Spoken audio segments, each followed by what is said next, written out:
concejal.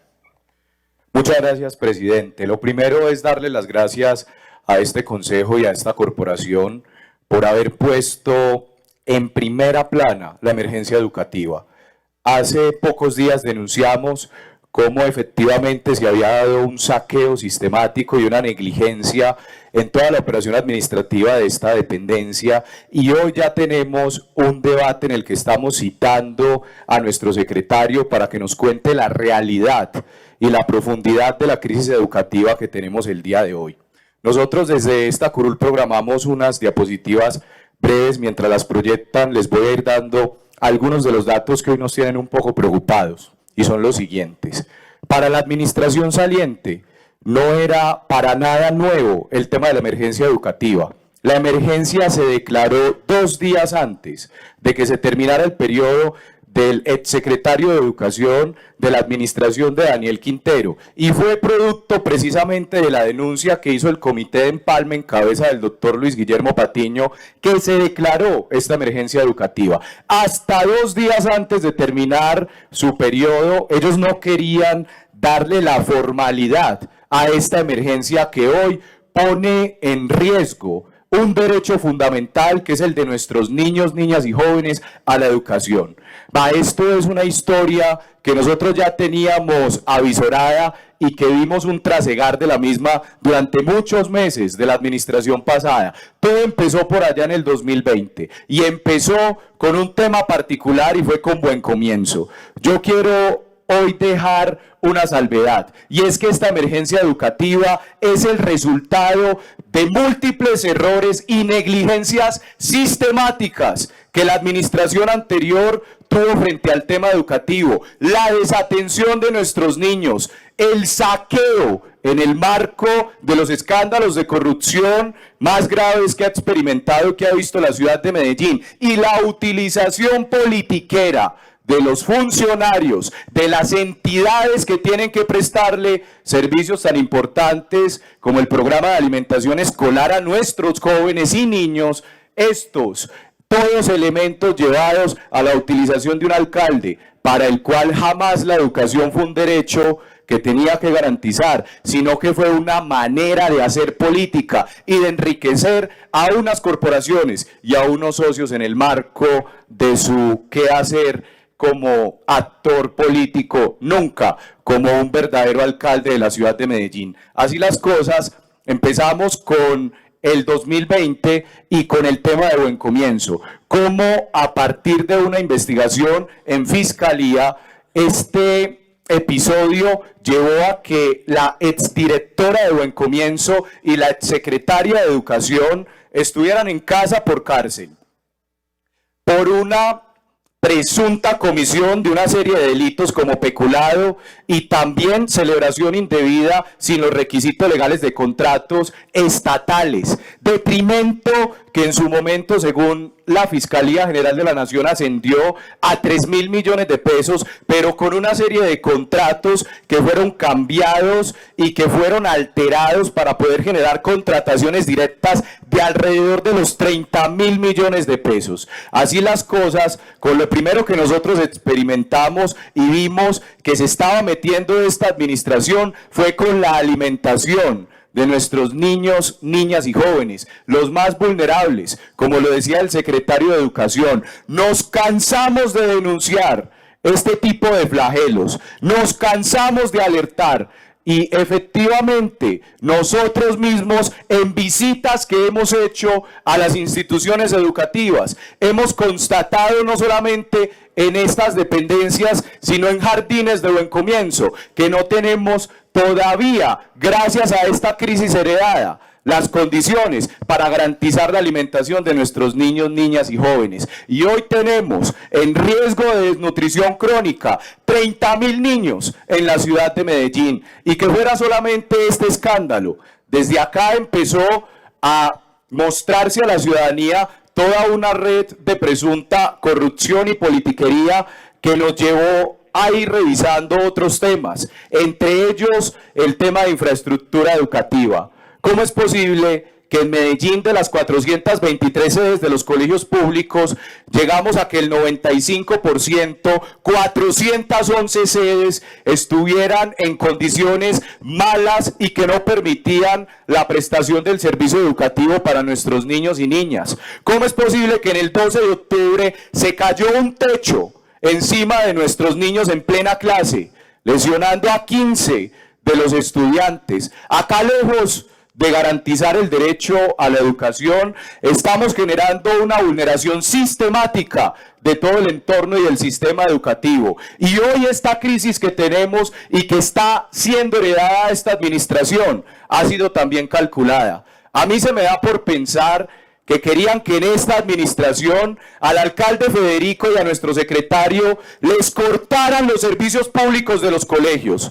¿Cómo es posible una omisión y una negligencia que hizo que dejaran de pagar las cuentas de los servicios públicos en los meses de octubre, noviembre y diciembre, y que hasta esta administración no tuviera garantizados los recursos económicos para que nuestras sedes operaran y atendieran a nuestros niños y les prestaran sus servicios educativos? Así las cosas, nosotros vimos cómo este consejo le aprobó vigencias futuras y le aprobó todo un esquema y un plan para reestructurar y para recuperar las sedes de los colegios públicos y la infraestructura educativa al pasado alcalde Daniel Quintero. Les cuento, después de un año de gestión, después de un año de haberse aprobado casi 300.000 millones de pesos en vigencias futuras, la administración saliente solamente logró comenzar la intervención en el cronograma de obra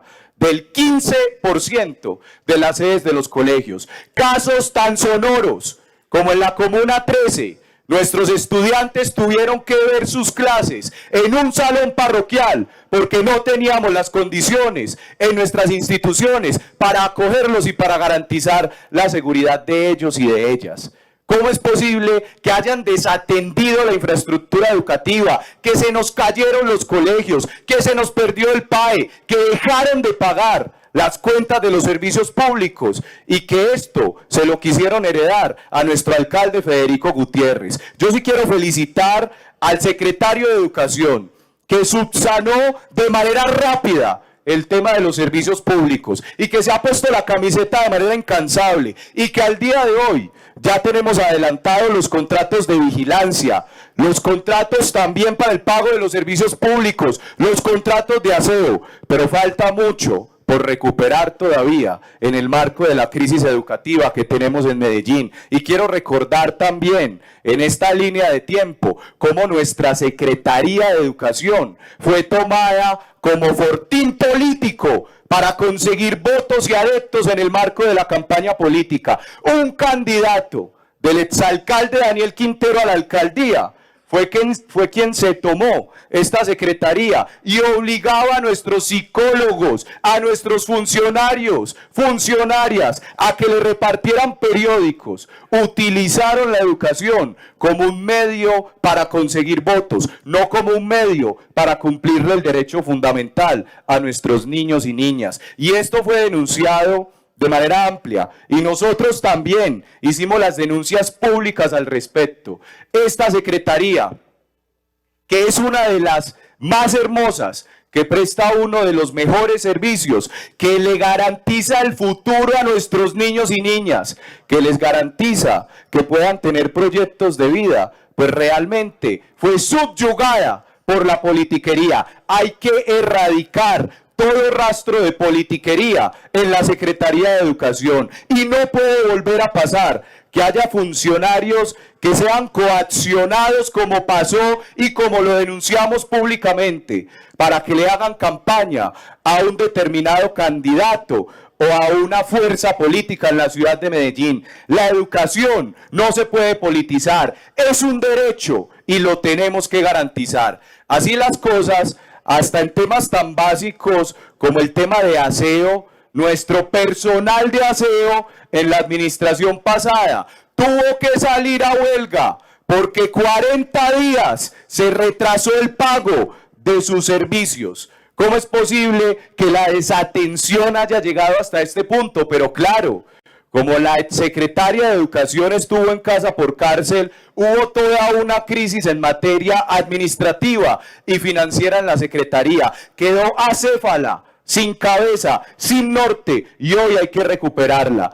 Yo hoy no solamente quiero hacer la reflexión en el marco de la crisis educativa que nos dejó Daniel Quintero, y quiero informarle a la ciudadanía que esta crisis está mucho más profunda de lo que pensábamos, sino que también quiero que desde esta corporación y desde esta curul se impulsen todas las medidas de control disciplinario en contra de los funcionarios que de manera negligente se olvidaron de atender sus funciones y que dejaron sin el pago de los servicios públicos, sin el pago de esos servicios profesionales de aseo, que hicieron que nos cortaran el internet en los colegios públicos de Medellín. Por Dios, una de las ciudades más innovadoras del mundo, y sin internet en sus colegios públicos, sin conectividad. A estos funcionarios hay que llevarlos ante los organismos de control disciplinario para que respondan por estas culpas graves que hoy dañan y perjudican a nuestros niños, niñas y jóvenes. Así lo denunciamos y del mismo modo hicimos el control político en su momento. ¿Cómo es posible que en pleno cierre de años nuestros colegios se quedaron sin internet y que tuvimos que hacer acciones en el marco de la Secretaría de Educación para restablecer, y que hoy todavía estamos trabajando para que este servicio vuelva? Nosotros estamos del lado de la administración de Federico Gutiérrez y no vamos a permitir que esta crisis afecte la gran labor y la gran preocupación que el mismo alcalde ha manifestado sobre la materia. Desde el inicio de este año y del comité de empalme, nuestro alcalde Federico ha dejado las salvedades, hizo que se declarara la emergencia educativa y hasta hemos denunciado temas de contratación como el que se nos dio con la Universidad Católica del Norte. Para ser precisos en este punto, hubo contratación en la administración anterior para funcionarios en los cuales se volaron el tope de la escala salarial, pagándole mucho más de lo que permitía la ley y la normatividad, pero adicionalmente, sin cumplir los requisitos, el perfil para acceder a esos contratos. ¿Hasta qué punto vamos a seguir permitiendo que esto nos pase en la ciudad de Medellín? Y lo primero es partir de un conocimiento.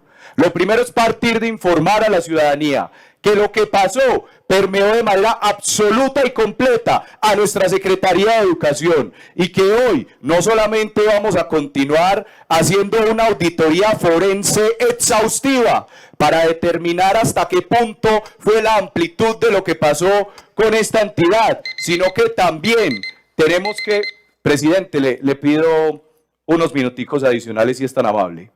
2 minuticos para cerrar. Muchas gracias, señor presidente. Sino que también no vamos a descansar hasta que quienes estuvieron al frente de la entidad y por su negligencia nos perjudicaron a nuestros jóvenes respondan ante los organismos de control disciplinario. Continuemos rápidamente, por favor, con la diapositiva. Así las cosas. Hoy no solamente nos hemos cansado de denunciar perfiles que estaban sin el cumplimiento de los requisitos legales, que se estaban volando los topes, colegios que se nos cayeron, niños con hambre. No solamente estábamos denunciando que se desfinanció la educación superior de Medellín, porque ese es el tema. Hoy nos heredan unos déficits que tenemos que llegar a suplir en el marco de los recursos, y nos dejaron sin los recursos de educación. Hoy, para terminar, yo quiero enviarle un mensaje a este consejo, a esta corporación y a esta administración de Medellín. Y es que para nosotros la educación tiene que ser prioridad. Y yo veo que todo lo que tiene que ver en el marco de los derechos fundamentales durante la administración pasada fue lo que menos valió. Hace unos días estábamos hablando acá de la crisis de la salud del Hospital General. Entonces no solamente es el derecho fundamental a la salud y la educación, sino que con este tema en particular estamos tocando a aquellos que son más vulnerables, a aquellos sobre los cuales prevalecen todos los derechos, que son nuestros niños. Estamos hablando de proteger el presente, que son nuestros niños, porque ellos van a ser el futuro de la ciudad. Y estamos hablando que estos jóvenes para nosotros no pueden ser un medio, tienen que ser un fin. Y el fin es garantizarles a ellos los proyectos de vida, garantizarles las oportunidades. Y si ustedes revisan todos los otros temas que tengamos en el marco de este consejo, la seguridad, el empleo, todo lo que tiene que ver con convivencia, salud mental con la atención de los psicólogos, todo se relaciona y todo parte desde el ámbito educativo. Trabajemos como consejo y como administración pública en la educación, que los beneficios que vamos a tener van a ser incalculables. Desde esta curul me pongo al servicio, no solamente para continuar con todos los temas que sean coligados con la auditoría forense en el marco educativo, sino también para que avancemos en la construcción del plan de desarrollo. Y con esto quiero cerrar nuestra intervención. El compromiso de este consejo va a ser revisado y puesto a prueba en el marco del plan de desarrollo. Tenemos que, desde este instrumento, mostrar que este consejo es un consejo que le apuesta a la educación, que le apuesta al futuro de nuestros jóvenes y que le apuesta a pasar la página de uno de los capítulos más oscuros de Medellín, que llevó al saqueo sistemático y politiquero de la Secretaría y todo el sistema de educación de la ciudad. A ustedes, concejales y asistentes, muchas gracias. Desde esta curul vamos a seguir trabajando y espero que pronto toda esta línea de tiempo sea solamente un recuerdo y que tengamos con Federico uno de los mejores modelos educativos y el mejor PAE de Colombia. Vamos a trabajar por esto y espero contar con ustedes. Muchas gracias.